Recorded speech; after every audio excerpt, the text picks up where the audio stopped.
Und da sind wir wieder live unterwegs in unserem Capital Limited von Washington nach Chicago. Und ich habe mal hier für alle Eisenbahnfans unter Ihnen und euch den Zugfahrplan eingeblendet. Also hier sieht man ihn, den kann man nachschauen. Also geht mal einfach, wenn ihr Lust habt, auf Amtrak und guckt euch dort an die Route, die wir hier vor uns haben. Da sieht man das auch nochmal ein bisschen grafisch. Wir sind also ein ganzes Stück schon vorangekommen und wir sind jetzt schon im State Ohio, ja auch einer dieser berühmten Battlefield States, über den wir heute schon gesprochen haben. Das heißt, wir kommen Stück für Stück, fahren wir weiter in Richtung Chicago. Aber jetzt machen wir etwas, was wir ja auch schon angekündigt haben. Wir haben weitere 2 Gäste eingeladen. Wir haben Christoph Müller-Hofstätte dabei von der Bundeszentrale für politische Bildung und Jan-Werner Müller. Und was die beiden machen und worum es da geht und worüber wir gleich sprechen, das werden die uns gleich erzählen. Aber bevor wir sozusagen in den nächsten Waggon rüberschalten, ein kurzer Trailer unseres NECE Networks. Es gab nämlich in den letzten Wochen zahlreiche Online-Veranstaltungen von NECE. Dazu wird Christoph auch gleich noch was erzählen. Und bevor die beiden mit dazusteigen, zeige ich ganz kurz nochmal diesen Film des NECE Campus und der NECE-Konferenz, die in den nächsten Tagen bevorsteht.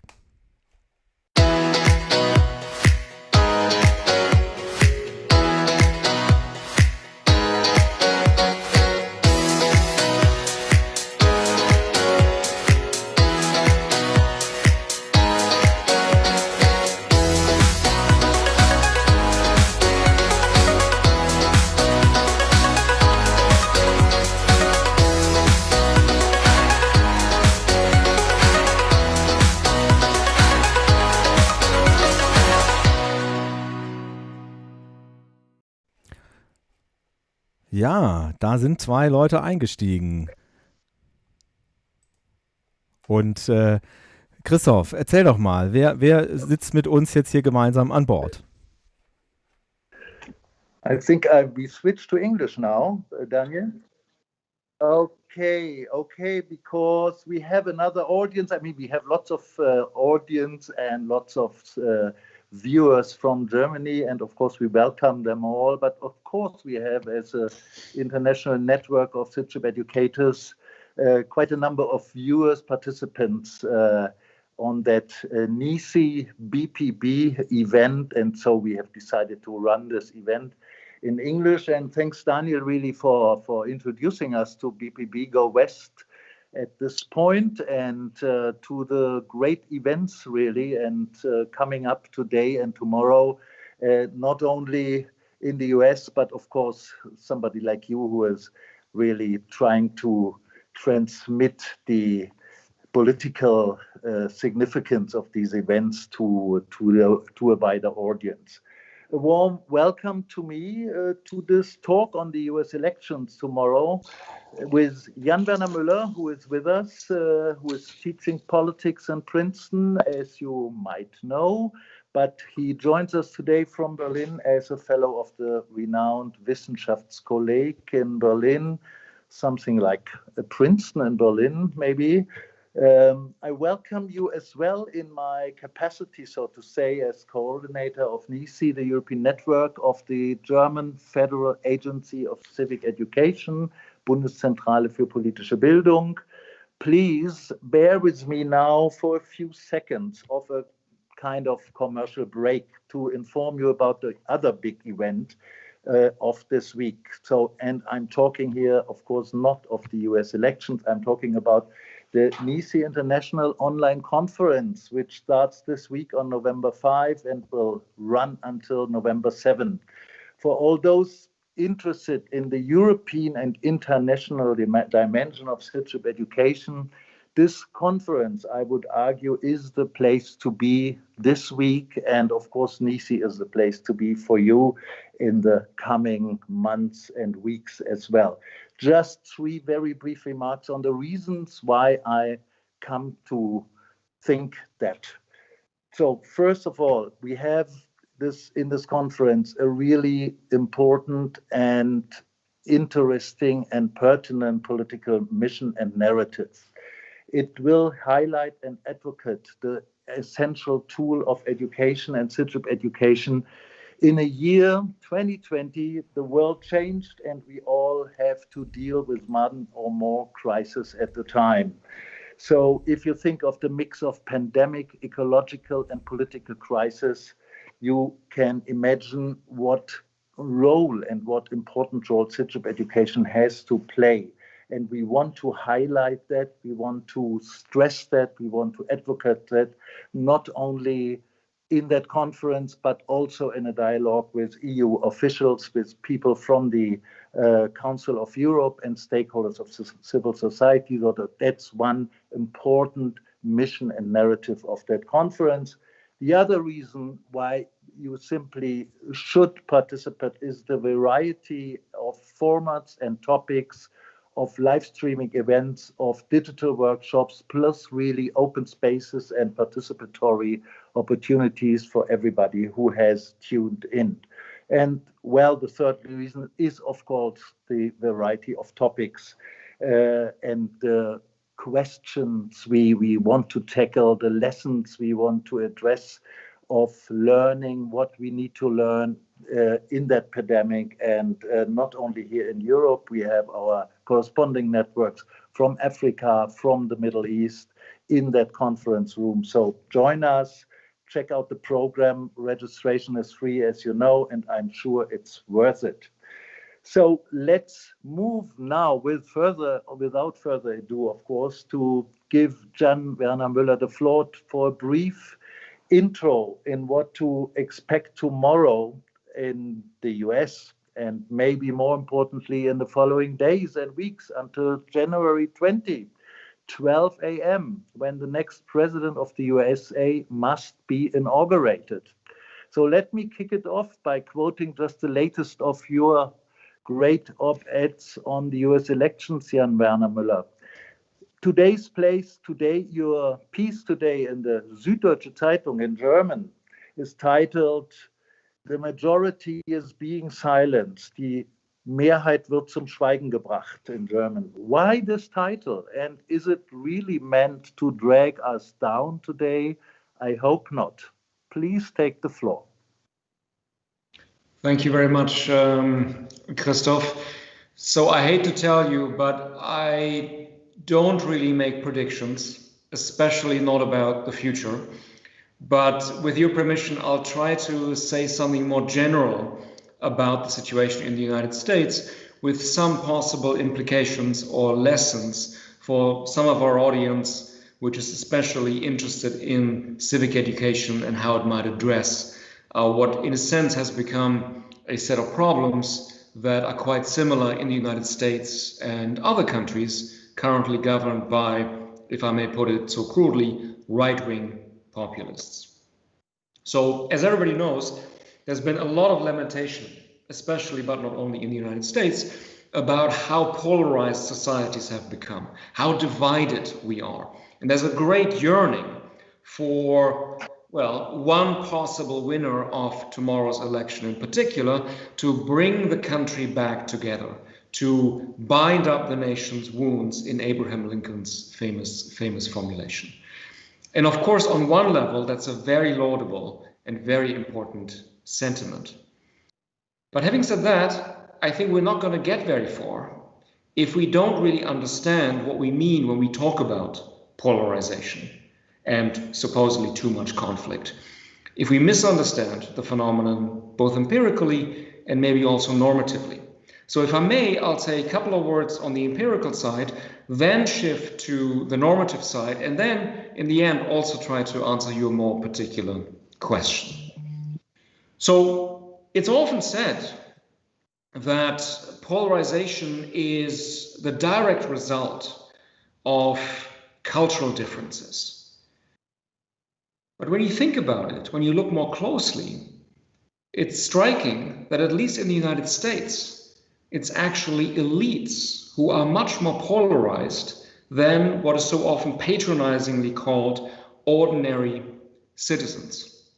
If you look beyond the US, you are of course struck by the fact that other societies are actually much more heterogeneous or have at least as many cultural differences as the United States, and yet do not see the same level of political conflict. What I would like to suggest to you is that polarization is not somehow a kind of natural given. It's actually the product of a political strategy. And to put it very bluntly, it's actually the political business model of right-wing populists to divide societies as much as possible. But it's not just a political business model, it's actually also a business model, so to speak. Sometime in the 1980s and 1990s, talk radio and Fox News, inevitable to mention in this context, of course, discovered that you can make a lot of money by telling people day and night that the most important divide is between flyover country on the one hand and the supposedly liberal cosmopolitan elites on the coast on the other, and most important, that supposedly these elites on the coast did nothing more day and night than to look down on the supposedly real Americans in flyover country. So I'm not suggesting that everything is just a question of manipulation, but one does need to understand the history of this, and one does need to understand that what is so often presented as objective cultural differences actually in many ways are a question of political will and to some degree political manufacturing. That's the empirical side. On the normative side, it seems strange to wish for a democratic society which is somehow done with divisions and conflict. If we didn't have divisions, we might not even need democracy, which after all is supposed to enable us to deal with disagreements in a civil manner. It's almost a banality to say that as long as we live in a free society, we are bound to have conflicts. The question is not whether to have conflict or not, the question is how to deal with these conflicts. Which allows me to shift to a somewhat different normative register. What I want to suggest to you in a very crude and quick fashion, and we can maybe talk about this more later if you like, is that there are of course a myriad disagreements in a free society.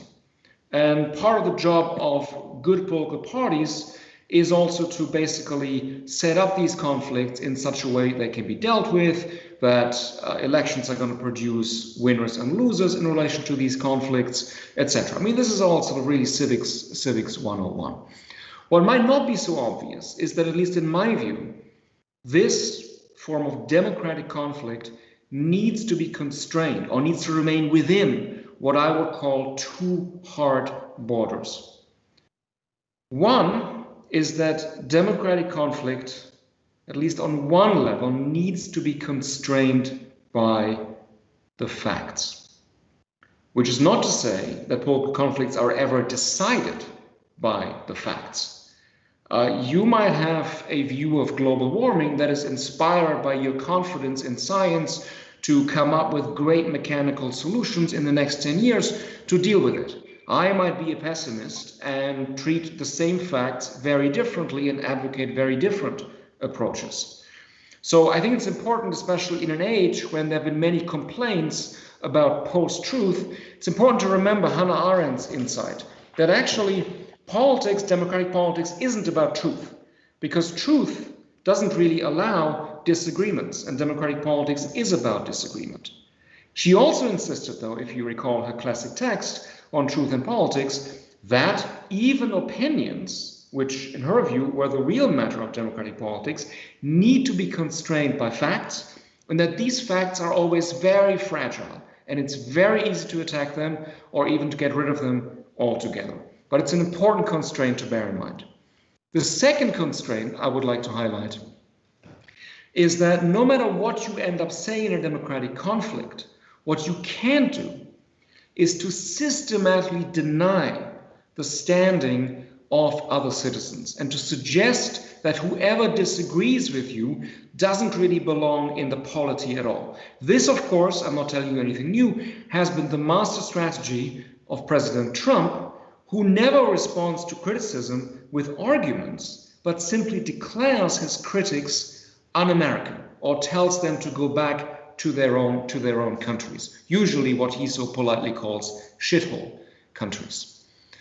That, I think, is another hard border on democratic conflict. And I hasten to add that it doesn't mean that one cannot talk about questions revolving around collective identity. It doesn't mean that we cannot deal with questions of immigration or refugee policy in a way that respects these borders. There's a difference between an actor who says, I want, less immigrants. I mean, it wouldn't be my point of view, but that's not something that is automatically undemocratic. It's another thing to say that whoever doesn't really belong to my conception of the real America, i.e. is not white, is not Christian, basically has no real standing in the polity. So why am I telling you all this on a relatively abstract level? Well, this now finally gets closer to the question. I think that for a number of decades by now, the Republican Party in the United States has committed to a strategy which precisely transgresses these hard borders. It's sometimes very convenient to pretend that everything bad only started with Donald Trump coming down the golden escalator in 2015. But in many ways, he is a symptom. He is not the cause of some of the structural problems we are seeing at the moment. And one of these problems, there are many others which we can also talk about later on if you like, but one particularly acute one is that one of the parties has committed to what some of our colleagues in political science very bluntly, very polemically, but I think not unjustly, tend to call plutocratic populism, by which they mean that the economic policies of the Republican Party basically really only benefit the upper 1%. If you look at the famous Trump tax cut in 2017, 80% of that went to the upper 1%. These are not popular ideas. These are not ideas with which you can really win majorities. Hence the need to add something to the mix, or rather to distract people from these economic issues with a kind of relentless culture war in the defense of the supposedly real America, i.e. white Christian and so on. What I'm suggesting to you is that this has a history. It didn't just start in 2015. It is also something that by now has measurable effects. The study came out this summer from my former colleague Larry Bartels, who showed that, according to his survey, about half of citizens who, broadly speaking, identify as Republicans are now willing to say things like, to defend the real America, we might have to take the law into our own hands or maybe even use force. And he then says this correlates with something that he calls ethnic antagonism, which is a polite way of saying that these are people who are worried about too many black and brown folks taking over the country. So this is something that has been stoked systematically, and it's particularly pernicious because the Republican Party, I think, on one level knows that this is not a long-term winning strategy. Some of you may remember that after 2012, after Mitt Romney's loss, they actually briefly said, well, maybe we should be committing to a different strategy, more open, more tolerant, something that is actually much more attractive for minorities. Obviously, that went out of the windows a little bit later. But if you look at the United States and its likely long-term future, this kind of minoritarian, identitarian, exclusivist strategy is unlikely to be successful. And on one level, they know that, and that's the reason why they now try to occupy as many non-elected institutions as possible, the courts being the most obvious example. Now, having said that, I don't make predictions. Maybe I'll at least say something about two possible paths. As some people have pointed out, this, in theory, very explosive situation doesn't mean that there has to be, something like civil war necessarily down the end. It really is a question of how political actors will ultimately decide. It really is still in the hands of political elites. It's also very much in the hands of people on the ground, including civic educators, who can, in a sense, go along with these narratives or try to counter them. And as many of you know, many people on the ground have actually been much more mindful of saying, we really need to bring different people together. The country as a whole is actually not nearly as polarized as Fox tells us, or as sometimes maybe left-wing outlets try to convince us. Plus, as many people have also pointed out, in a part of the US where this has already, in a sense, played out in a miniature version, namely California, things eventually really calmed down, and people realized actually the country can change without people feeling that, oh, this is the end of everything, and I'll somehow lose my self-conceived American identity. But that's sort of more the positive vision. The more negative vision would point to a really ominous historical parallel, which is the mid-19th century. When, and I'm not equating today's Republicans with slaveholders, don't get me wrong, but when, in a sense, a group that knew that it was probably on the losing side of history, that it was betting on a strategy that probably was unlikely to work in the long run, and as a result, also in the 19th century, was trying to basically occupy courts, try to get hold of the counter-majoritarian institutions, and was not really willing to give an inch, then you are really likely to head for much more and potentially much worse conflict down the line. So I'll leave it at that, and I'll look forward to any responses, questions, discussion that we might be able to get into. Yeah, thanks so much, Jan-Werner, for this extremely deep and highly pertinent analysis, really bringing to our attention the basic structural developments we have to look at, and so liberate ourselves a little bit from the tyranny of images, so to say, we are flooded with more or less daily. So, Daniel, do you have any questions from our Facebook audience or from the chat room? There is still no questions, only the question of translation, but we will send the translation afterwards, yeah? So, Sven, there will be a subtitling afterwards, and we switch afterwards also again into German. So, stay tuned, Sven. In a couple of minutes we will switch again into German. Also Sven, wir werden gleich wieder auf Deutsch weitermachen. Okay. Ja? So we have a little bit of a, yeah.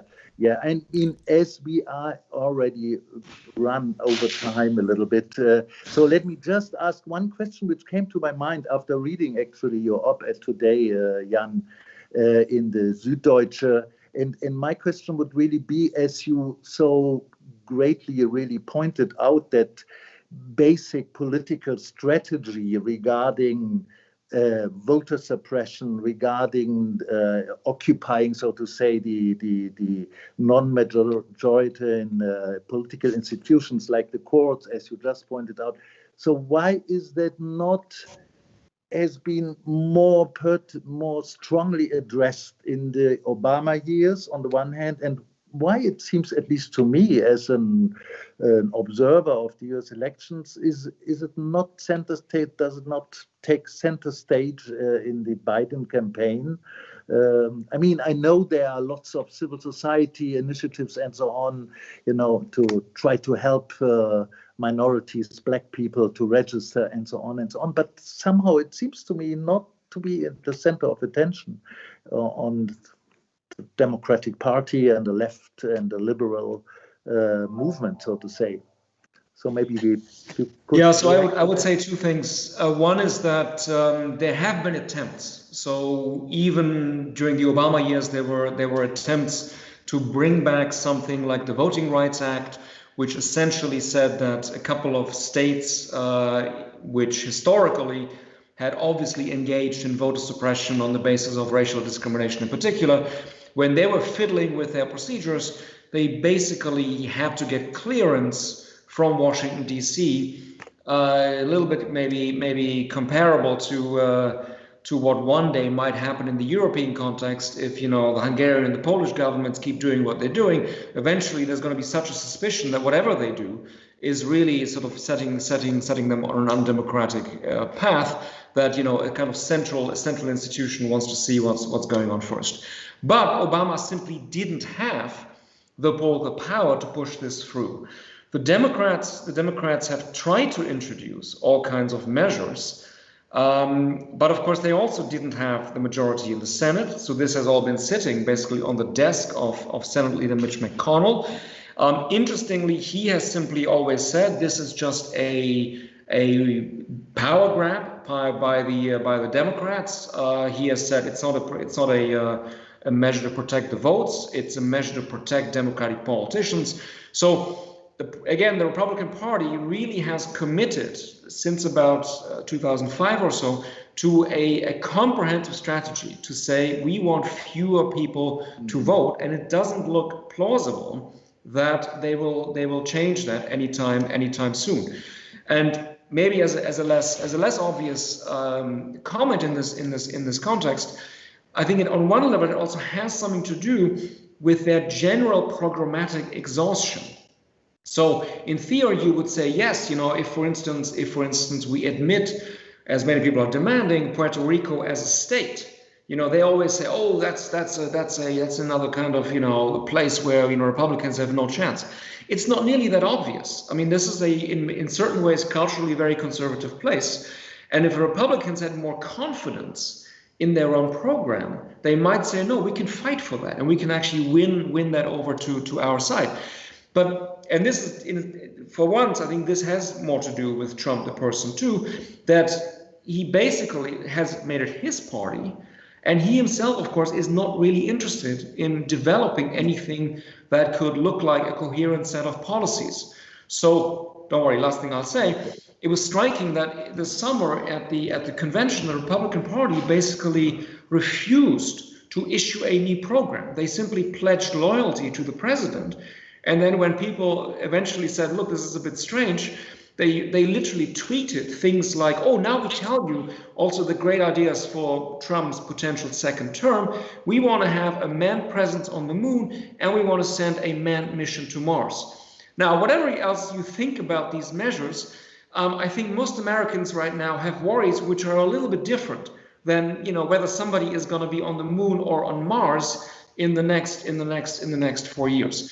So I think there's a deeper problem in terms of intellectual exhaustion, ideological exhaustion, and that partly then also translates into a kind of desperation to say we're not going to try to convince people to come to our side. We are simply trying to make sure that fewer and fewer people can vote for the other side. And that is obviously, whatever you think, wherever you stand politically, that is just bad news for any democratic system.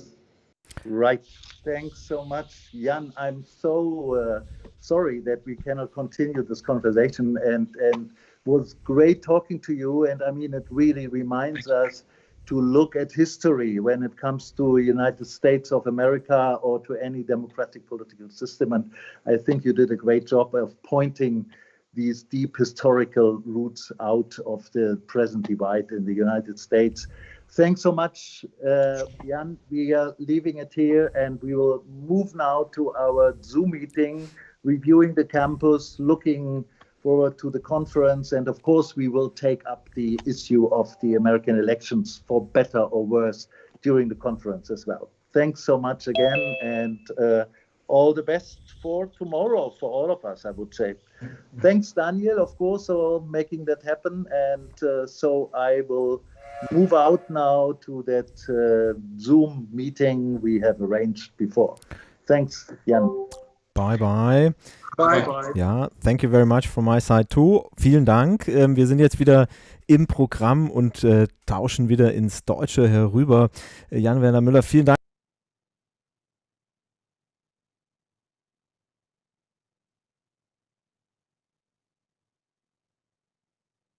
Wir haben inzwischen sind eine Reihe von Fragen reingekommen. Vielleicht frage ich Sie eine Frage noch auf Deutsch und dann entlassen wir Sie auch wieder direkt raus. Dann haben wir auch denjenigen, der gefragt hat, können wir nicht auf Deutsch ein bisschen sprechen, vielleicht an der Stelle ein bisschen befriedigt.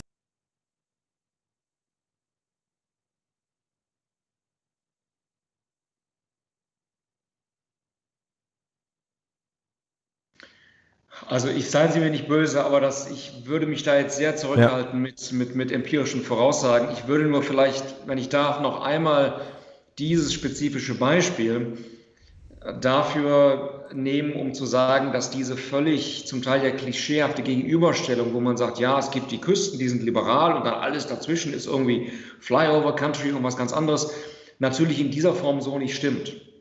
Und Texas hat sich ja auch sehr gewandelt, genau wie Arizona. Da ist ja eine Voraussage, die mir auch grosso modo plausibel erscheint, dass halt viele der großen Städte inzwischen zumindest, wie es dann immer so heißt, pink geworden sind oder vielleicht jetzt sogar mit dieser amerikanischen komischen Farbenlehre inzwischen sogar vielleicht blau und vielleicht so sehr, dass der Staat als Ganzes kippen kann. Was natürlich auch stimmt, ist, dass die Kluft zwischen Stadt und Land sich weiter vertieft, dass Trump ja auch mit vielen von den Dingen, die er versucht hat, diese ländliche Bevölkerung, sage ich jetzt mal, anzusprechen, also Milliarden an Subventionen nochmal für Farmer, zum Teil ja auch der Versuch, aber auch nicht wirklich immer sehr ernsthaft, gewisse Industrien zu retten. Aber auch da ist natürlich der vielleicht nicht ganz falsche Gedanke, dass das für eine Partei in einem Land, das sich so sehr wandelt, keine besonders plausible langfristige Strategie ist. Und nochmal unterstrichen, man kann ja auch der Meinung sein, dass man mehr für Farmer tun muss. Das ist ja nicht verboten, das ist ja nicht irgendwie jetzt automatisch populistisch oder für die Demokratie gefährlich. Das Schlimme ist halt, dass de facto gar nicht so viel getan wird, aber gleichzeitig, um es jetzt mal sehr deutlich zu sagen, halt diese unglaubliche Hassrede benutzt wird, um halt Leute in gewisser Weise zu mobilisieren, aber auch um von gewissen ganz anderen Themen sehr deutlich abzulenken. Also das war jetzt absolut keine Antwort auf die Frage, aber ich hoffe, es war trotzdem ein bisschen interessant. Wunderbar, vielen Dank und liebe Mitreisenden hier im Zug, im Capital Limited, ihr seht, hier gehen die Sprachen munter durcheinander, also Deutsch und Englisch, wir können alles hier an Bord. Jan-Werner Müller, eine letzte Frage von mir und dann lasse ich Sie weiterziehen, denn wir hatten ja besprochen, dass Sie dann wieder aussteigen dürfen an der nächsten Station. Wir sind unterwegs noch in Ohio. Wo werden Sie den Wahlabend verbringen? Sie sind ja gerade in Berlin, also nicht an Ihrer Uni in den USA. Wo gucken Sie die Ergebnisse? Bleiben Sie wach bis 2:30? Hat uns heute Morgen schon Josef Brammel geraten. Er sagt, 2:30, da wird es wichtig. Da kommt Florida. Was ist Ihre Strategie für den Wahlabend? Meine Strategie ist eigentlich, früh zu Bett zu gehen und ruhig zu bleiben und auch nicht allzu früh aufzustehen, weil es gibt so viele Unwägbarkeiten, weil ja zum Teil noch nicht klar ist, wann bestimmte Sachen überhaupt gezählt werden können, so dass sie überhaupt irgendwie ein halbwegs vernünftiges Ergebnis bringen.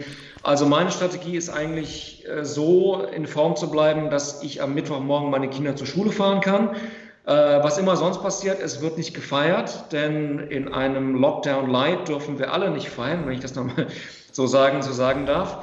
Und die Erwartung bleibt, dass sich die Sache doch noch einige Zeit hinziehen wird und dass auch, vielleicht eine etwas gehaltvollere Aussage, dass auch für den Fall, dass Biden vielleicht ganz toll dasteht, schon ganz am Anfang, das nicht heißt, dass Trump nicht trotzdem sagen kann, die Wahl ist gefälscht. Das wurde ja zum Teil jetzt immer gesagt, aber wenn es dann gleich am Anfang so ein Erdrutschsieg ist, dann kann der ja gar nichts mehr sagen.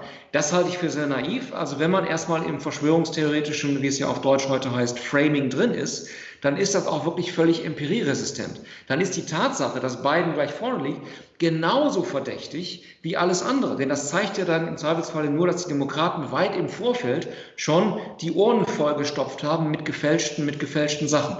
Also da denke ich, darf man nicht naiv sein, dass man denkt, bei dem Ergebnis, dann kann ja nichts mehr passieren, dann kann das ja keiner mehr anzweifeln.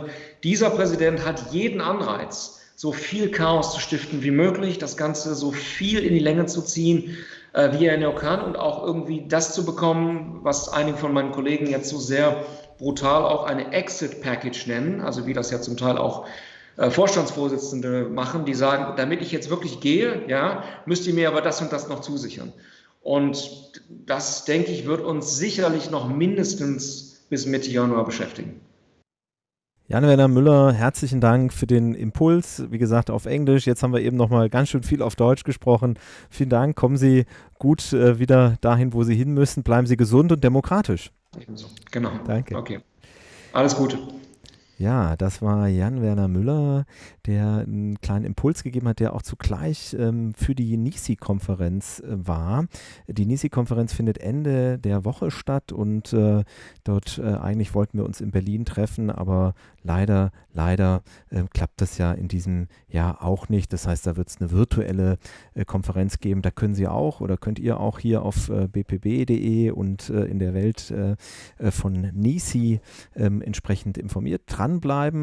Das ist das, was wir Ende der Woche zu bieten haben. Jetzt bleiben wir aber weiter erstmal hier in unserem Zug, in dem Amtrak unterwegs Richtung Chicago. Und gleich um 19 Uhr gibt es den nächsten Gast, der einsteigen wird. Und zwar den Korrespondenten des Deutschlandfunks in Washington, D.C. Den werden wir live zuschalten hier um 19 Uhr. Und Thilo Köstler wird uns einen Einblick geben in seine Wahrnehmung am Vorabend der Wahl. Also seid gespannt. Und weil wir eben mit Jan-Werner Müller schon gesprochen haben über die Frage, was macht man eigentlich am Wahlabend? Ich mache nochmal ein bisschen Werbung für die US-Wahlnacht, die Bundeszentrale für politische Bildung gemeinsam mit dem Bonner Generalanzeiger und dem TV-Sender Phoenix veranstaltet.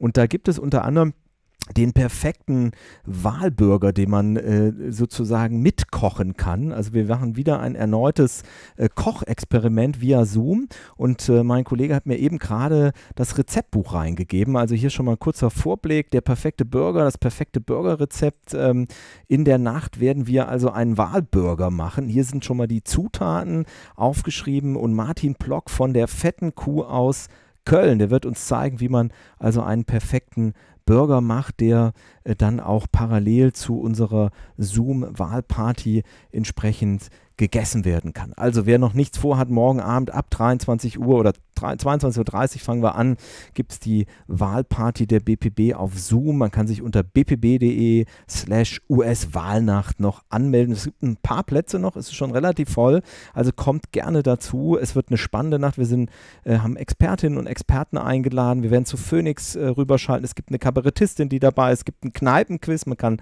also auch was gewinnen und vor allen Dingen kann man lernen, den besten Burger aller Zeiten zu machen. In dem Sinne, wir sehen uns um 19 Uhr mit Thilo Köstler wieder live aus Washington. In dem Sinne, bleibt erstmal noch dran. In einer Viertelstunde geht es weiter. In dem Sinne, bleibt gesund und demokratisch und der Zug rollt weiter gen Westen.